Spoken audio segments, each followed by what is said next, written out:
আত্মমানবতার ফেরিওয়ালা, যার ব্রত হচ্ছে অসহায় নির্যাতিত নিঃস্ব মানুষের পাশে দাঁড়ানো।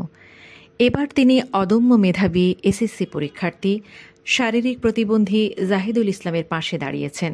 জাহিদুল ইসলাম পরশুরাম উপজেলার গুথুমা খান বাহাদুর আব্দুল আজিজ উচ্চ বিদ্যালয় থেকে 2023 সালের মানবিক বিভাগে এসএসসি পরীক্ষায় অংশ নিয়েছেন। হুইল চেয়ারে চড়ে এসএসসি পরীক্ষা দিচ্ছেন জাহিদ, এই শিরোনামে বিভিন্ন গণমাধ্যমে প্রকাশিত সংবাদ নজরে আসে মিজানুর রহমান মজুমদারের।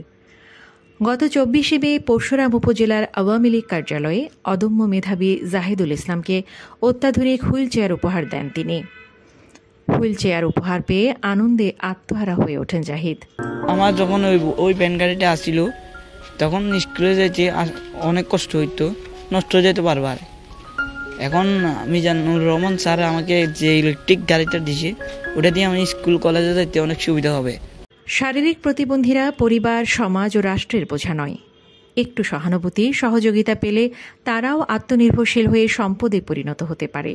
জাহিদের উচ্চশিক্ষার সব খরচ বহন করার আশ্বাস দেন পোর্টল্যান্ড গ্রুপের ব্যবস্থাপনা পরিচালক ও ফেনী জেলা আওয়ামী লীগের কার্যনির্বাহী সদস্য মিজানুর রহমান মজুমদার। আমাদের রাষ্ট্রনায়ক মাননীয় প্রধানমন্ত্রী জননেত্রী শেখ হাসিনা নিরলস কাজ করে যাচ্ছেন অবহেলিতদের এগিয়ে নিয়ে আসার জন্য, সবাইকে সুনাগরিক এবং সমানভাবে এগোতে পারে উনি কাজ করে যাচ্ছেন। সেই হিসাবে বিত্তবানদেরকে উনি সবসময় এগিয়ে আসতে বলেন। আমরা সেই আলোকে আজকে তাকে একটি ইলেকট্রনিক চেয়ার দিয়েছি, সে যাতে ভালোভাবে পড়ালেখা করতে পারে, তাকে যা প্রয়োজন হয় অর্থ এবং বিভিন্ন সাহায্য এবং সাহস সেটা আমরা দিব, যাতে সে তৈরি হতে পারে। তাকে দেখে এরকম পিছিয়ে পড়া আরও সবাই আগে এগোতে পারে, সবাই আসতে পারে।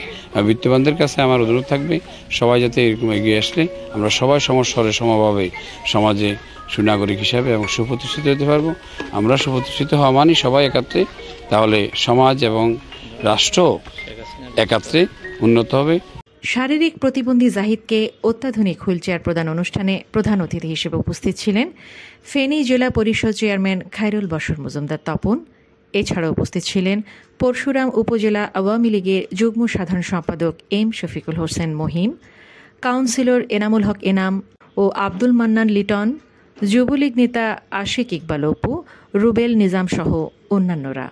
লাইক, কমেন্ট ও সাবস্ক্রাইব করে বিএনএ নিউজ 24 এর সঙ্গেই থাকুন।